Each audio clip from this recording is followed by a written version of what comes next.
hoi lang ho nei ha Phulzang chu lang sa kok ta sa lang ha kok ta sa ko na o su nang ni ko ma na o ke khai ri le nang ina ke khai ri di ti na he chona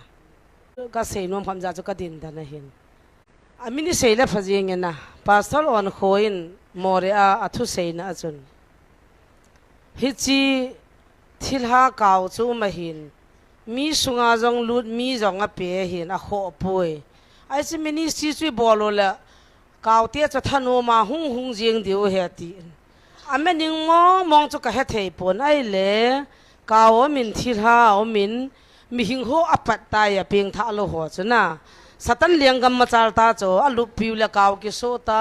a ki khaili sa le damun chi te de ja cho kaw ho thil hoi ki chol lo be anunga chapang a han nu naw hi a bol bol jing ta cho ai la hi chi ho hu do dinga chu pathin ha cha ikitiwa missionary itiwa ai chi thilha na mat ho kawin na mat ho pathin hello ho athi ding ho hu do dinga chu pathin na tong hi lo ham na pathin ha cha ho pastor evangelist so ki pan taw hitin thilha sanga doila kawina bol ho manutin taw piutin khanutin thagaw mong ho hu taw te ti ding kai sa phata ta ka ngai le hi chi ministry khu bol lo de het kaw jong am nai thilha jom nai koi ho na no do tham jong sei lo cho to jing ka chu ka ngai sang mi khade ja cha thu sei chu ka ga ngai le tu nia hung ki puding ho chu ka gial do chu ni khat se helai 30 40 50 dam lo hung ki pu hi ni khat se boi piu le heta win ta ka ti ni khat se ni yong ka ti poi only one day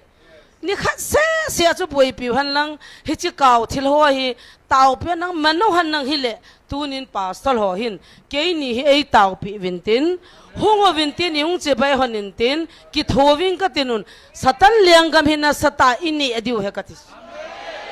kaw me doy me thilha o me tin kuna madham jonga seipun ai chi chu na malai chi mini si chu na bolo le tam che diu he ti chu me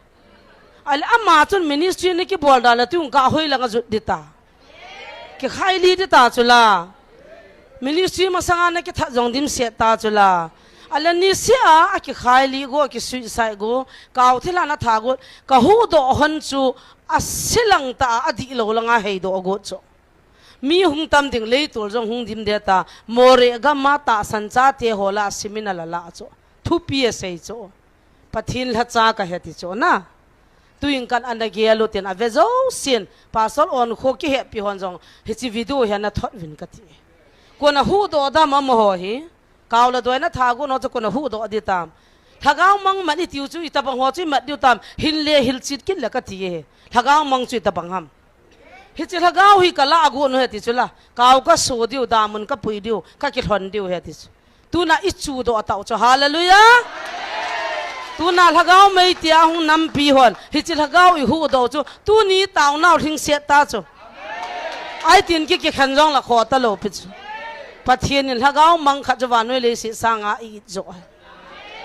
ai chu hu na chu asu na jana ke ni hi imulo kai hone jingka punga pungup la bo imut na ding phat ka nei hone zan khwa dam lo hung ki pui ka receive han ngai phone hung ka receive han ngai thilha sang ana su boi ho ka boi pi hon ngai ka ko hon wangam poya mon an ju no hin tunin i thang gamu wa pathin ha cha zo sin pathin lengam ma chal na digin na tong khom taw te ka ti thilha sang a to ki do te ka ti mel mau chu satan he ho bung khat na pui lu chu pathin lengam mai poye thagaw mang mani pove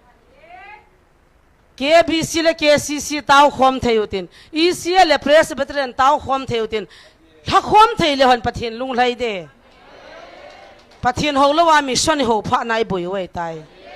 thilha sanga jong i don talo le tul hung dim de na tivin le tul helo i gamu dimai tai thagaw mang de dim tai ki pan taw ta ka ti hon he ke ni bang tu na chi thagaw mang i ma no i bon chaw chunga ki pa thu ka sen pathin ka thang ve